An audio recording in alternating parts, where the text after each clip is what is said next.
Meu nome é Glauber Alan da Silva, tenho 37 anos de idade, sou ferreiro armador.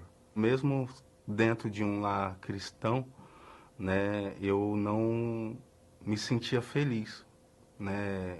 Eu senti uma pessoa vazia. E isso foi uma coisa que foi se arrastando com o passar do tempo. Então, ao lado da minha casa tinha um terreiro.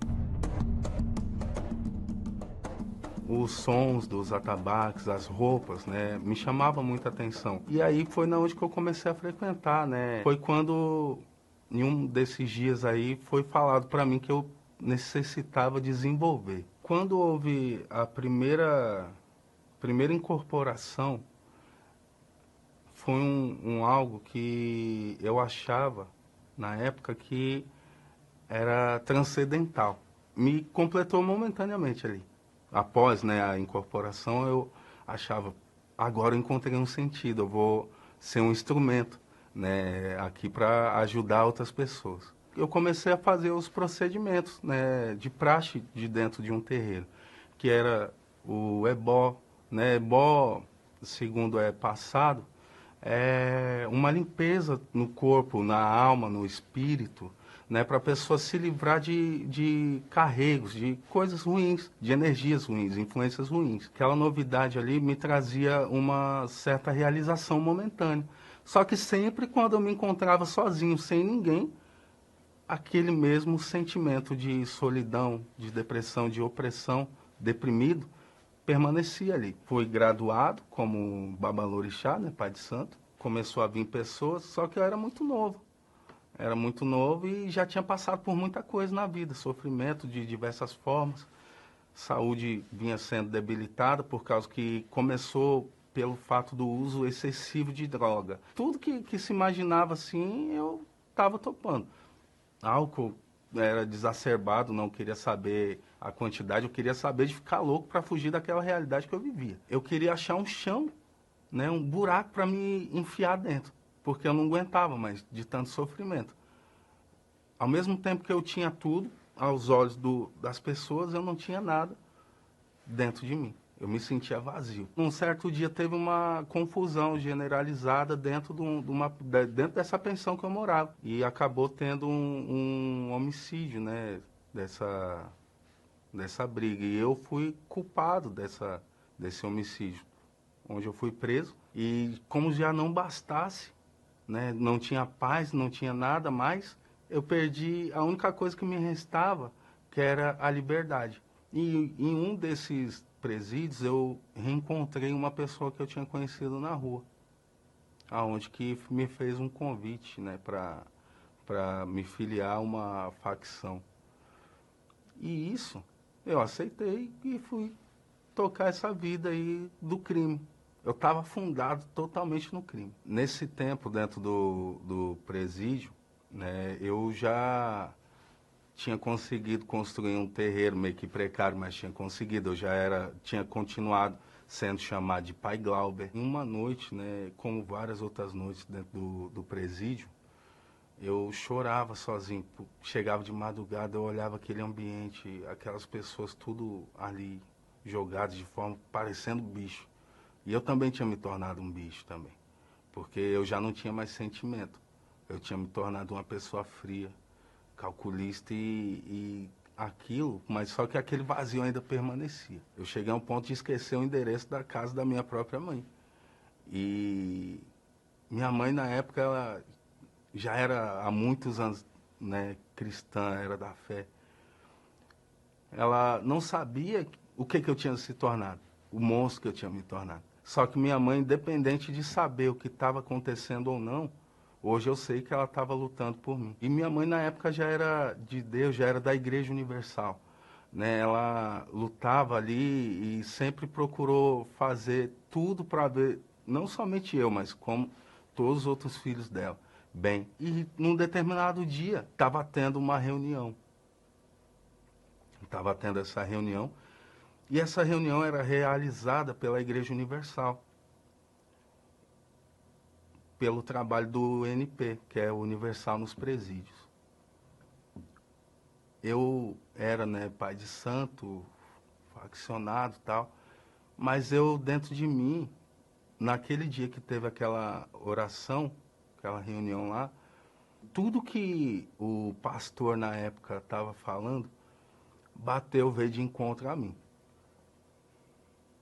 Veio de encontro a mim e nisso ele falava, você que acha que a sua vida não tem mais jeito, você que acha que a sua vida, você vem lutando de todas as formas, você já tentou de todas as formas ser feliz e não consegue. Você que acha que um dia você vai morrer da pior forma possível. Você vai morrer da pior forma possível. E aquilo tudo foi batendo porque eu achava que eu ia morrer da pior forma que existia quando eu fosse para a rua. Porque eu falei, eu vou acabar com a minha vida, mas eu vou acabar com um monte também. Era isso que eu tinha um ódio dentro de mim, eu criei um ódio, como eu falei. Eu tinha me tornado um monstro. Só que aquilo mesmo foi aquela palavra que o pastor foi falando ali, foi tocando no meu coração. Foi tocando no meu coração e naquele mesmo dia eu peguei, eu falei, se o Deus que esse homem aí está falando, ele é de verdade, me escuta. Me escuta porque eu não aguento mais sofrer. E aí, naquele mesmo dia, esse pastor, ele fez uma oração por mim. Coisa que eu não aceitaria. Mas eu permiti porque eu já não aguentava mais de tanto sofrimento. E aí chegou esse dia, eu dormi em paz. Coisa que eu não conseguia dormir durante mais de 10 anos. Eu tive uma noite de paz, de sono, assim, que eu não me recordava de ter tido uma noite igual, mesmo estando dentro do presídio. Eu fiquei ansioso por aquilo, para ter aquela mesma sensação que eu tinha tido novamente. E eu aguardei esse pastor ou alguma outra pessoa da Igreja Universal aparecer lá de novo, para que eu pudesse receber uma outra oração. E nesse meio tempo eu fui trocando cartas com a minha mãe. Minha mãe era obreira da Igreja Universal. E eu fui trocando cartas com ela. Eu falei, mãe, eu tô conhecendo um outro lado da vida. Aí eu havia prometido a ela que quando eu saísse, eu iria colocar meus pés na igreja. Porque nessa altura do campeonato, Deus já tinha tocado em mim. Deus já tinha tocado em mim. Eu falei, poxa, quando eu sair, eu vou diretamente no foco, eu vou encontrar com esse Deus. E aí passou, era impossível sair do presídio, como eu já havia falado, por causa do meu histórico, enfim. Foi concedido em muito pouco tempo, após essa oração que eu recebi. E, e nesse período aí que eu recebi, foi concedido uma liberdade para mim. Eu saí. Saí, eu fui para casa, eu reencontrei a minha família, que eu há muitos anos não reencontrava. E eu pude ver que existia alguém que me amava ainda. Que minha mãe nunca tinha desistido de lutar por mim. E que a minha vida poderia ter jeito se eu quisesse e fizesse por onde. Aí passou o tempo, né? Passou o dia, eu falei, mãe, vamos na igreja. Ela toda feliz, ela falou, vamos, meu filho.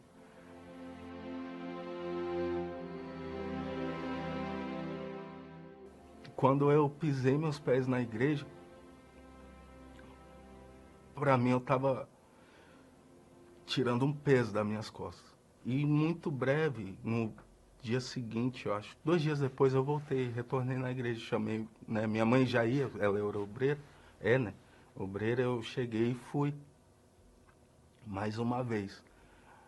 E naquele dia eu falei, se o Senhor é Deus de verdade, me escuta, me ajuda. Porque eu não sei mais o que fazer da minha vida. Se o Senhor não me ajudar, eu vou morrer. Porque eu já não tinha mais vontade de viver. E eu tinha escutado falar que existia um Deus que podia me ouvir. Que existia uma força maior que qualquer outra que podia me ajudar e me atender e não precisava de muito. Precisava somente da minha entrega. Numa sexta-feira, numa reunião de libertação, eu fui disposto ali, com o coração aberto, a poder Deus fazer o que tinha que fazer na minha vida. E nesse momento, houve a manifestação do poder de Deus. A mãe dele orou por ele. Você não conseguiu matar por isso. Então a oração da mãe tem poder. Familiar. Eu acho que a melhor pessoa para mandar embora é a senhora, né? Queima todo sentimento, todo vício, toda maldição. Eu te ordeno, em nome do Senhor Jesus, sai! Então, meu Deus, faz o desejo do meu coração se cumprir, como se cumpriu o desejo do coração de Ana, meu pai. Aí começou a minha fase de libertação. Eu compreendi e entendi que o que eu precisava para a minha vida, para eu ser feliz plenamente, era o Espírito Santo. E foi buscando, fazendo jejum, orando de madrugada, em propósito com Deus, em comunhão com Deus, me familiarizando com Deus. Essa era a realidade. Eu estava me familiarizando e para poder conhecer Ele, porque eu queria conhecer. Eu sei que eu não mereço. Eu sei que o Senhor já tem feito tanta coisa por mim, mas se o Senhor me der o prazer de poder ter o Senhor dentro de mim, eu sei que eu vou ser a pessoa mais feliz desse mundo, porque eu já estou cego. E eu não quero conhecer o Senhor só de ouvir falar, eu quero viver isso. E como algo sublime, eu não senti uma presença, eu não senti uma energia. Eu tive uma certeza dentro de mim. Eu tive algo que após aquela oração, eu pude ter certeza que eu estava feliz plenamente, que eu tinha paz e que Deus ele estava dentro de mim, que o Espírito Santo estava dentro de mim. A tristeza, o vazio, né? Toda essa parte dentro de mim, hoje em dia, é felicidade. Posso passar por qualquer tipo de situação, eu não tenho motivos para ser triste. Eu me sinto completo, eu sou completo, porque eu tenho Deus vivo dentro de mim. Um Deus que me escutou de fato, que mudou a minha vida. Eu tenho prazer de conversar com as pessoas, coisa que eu não tinha. E o maior prazer que eu tenho na minha vida hoje, né, é de poder falar desse amor que eu encontrei, que foi o amor de Deus, o amor do Espírito Santo.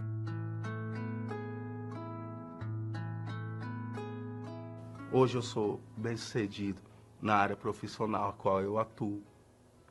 Deus está restituindo tudo que eu perdi. Graças a Deus eu encontrei uma mulher de Deus para a minha vida. E hoje, graças à misericórdia de Deus, eu sou um tudo. Porque ao mesmo tempo que eu não sou nada aos olhos do mundo, eu sou tudo aos olhos de Deus, porque Ele me fez viver. E hoje eu posso agradecer com toda certeza e agradeço a Deus por tudo que Ele tem feito na minha vida.